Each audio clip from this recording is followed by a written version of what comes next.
Prescription দেখাচ্ছে যে গাড়ির ভিতরে রোগী আছে এমনটি দেখাচ্ছে। প্রেসক্রিপশন নিয়ে এখানে পুলিশ ছাত্র জনতার যে দাবির সামনে প্রেসক্রিপশন দেখিয়ে গাড়িটি আসলে পার করার চেষ্টা করছিলেন বিচারপতির গাড়ি, কিন্তু প্রেসক্রিপশন দেখিয়েও বিচারপতির গাড়িটি শেষ পর্যন্ত আন্দোলন ভেদ করে সামনের দিকে এগিয়ে যাওয়া সম্ভব হয়নি। আপনারা দেখলেন পুলিশ কিন্তু প্রেসক্রিপশন নিয়ে দেখিয়েও শেষ পর্যন্ত রক্ষা পেলেন না। ছাত্রদের দাবির মুখে গাড়িটি পিছু হটতে বাধ্য হচ্ছে এবং পুলিশ বিচারপতি গাড়ি চড়ে সামনের দিকে চলে যাচ্ছে। হ্যাঁ ভাই, এটা আমি আজকে আবার নিতে আসছিলাম ভাই। আপনার বিপক্ষে না, আপনি অসুস্থ হইলে আমরা স্টুডেন্ট, আমরা এটা বুঝতে ঠিক আছে, বুঝছি ভাই। এখন আপনি যদি হ্যাঁ ঠিক আছে, এখন আমার মনে করেন এটা নিয়ে যেতে হবে। এখন পেশেন্টকে পেশেন্ট হলো আমার বোন, বড় বোন। উনি কই এখন হসপিটালে নাকি? না, উনি এখন বাসায় আছে, ওনার আবার ইয়ে করতে হবে।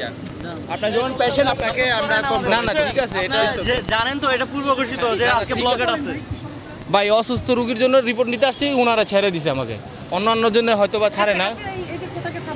হ্যাঁ না ওনাদের তো সাপোর্ট করাই উচিত, কারণ এইভাবে মনে করেন সরকার যেভাবে আমাদের বিপক্ষে, ছাত্রদের বিপক্ষে আছে, এটা আমি মনে করি এটা ঠিক না। এটা সবার জন্য সমান অধিকার হওয়া উচিত।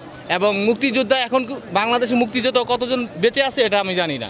এখন মুক্তিযোদ্ধা নায়নাত করে যদি আপনার চাকরি পায়, তাহলে সাধারণ জনগণ কি করবে? সাধারণ জনগণ রিক্সা চালাবে। আমি চলে যাই, আর কথা বলা যায় না।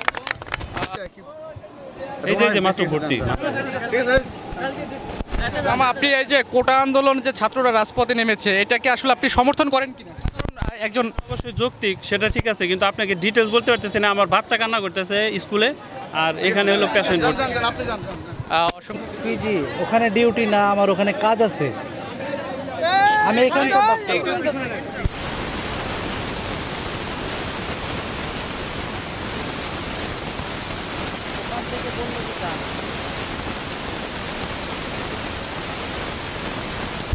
গেট থেকে বের হয়েছি আমি। আপনি তো ওইখানে আটকে না, পিজি গেটে ঢুকলে তো এইখানেই আটকেবে সামনে শুরু, তাই না?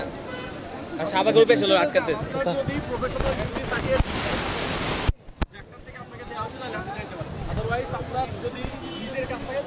নিজের কাজ কি থাকবে বলেন?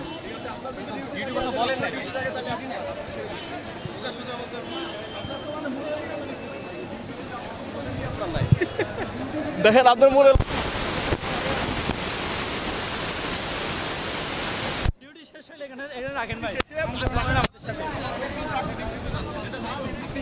ঘুরতে এসেছেন ডক্টর,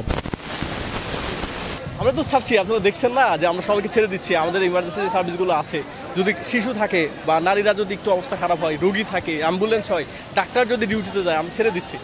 আমাদের তো ভোগান্তি ইচ্ছা না, আমরা তো ছাড়ছেন প্রশাসনের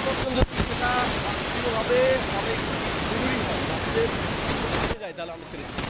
রাষ্ট্রের গুরুত্বপূর্ণ কাজ হতে হবে। ইমার্জেন্সি যদি আটকে থাকে, তার জন্য কোনো বিষয় যদি আটকে থাকে, রাষ্ট্রের কাজ আটকে থাকে, তাহলে আমরা ছেড়ে দিচ্ছি। শুধু কিন্তু আপনারা এখানে কোটা আন্দোলনকারীরা তারা দেখতে পেলেন যে এখানে বিভিন্ন যারা এই ব্যস্ততম দিনে আজকে কিন্তু হচ্ছে ছুটির দিন থাকা সত্ত্বেও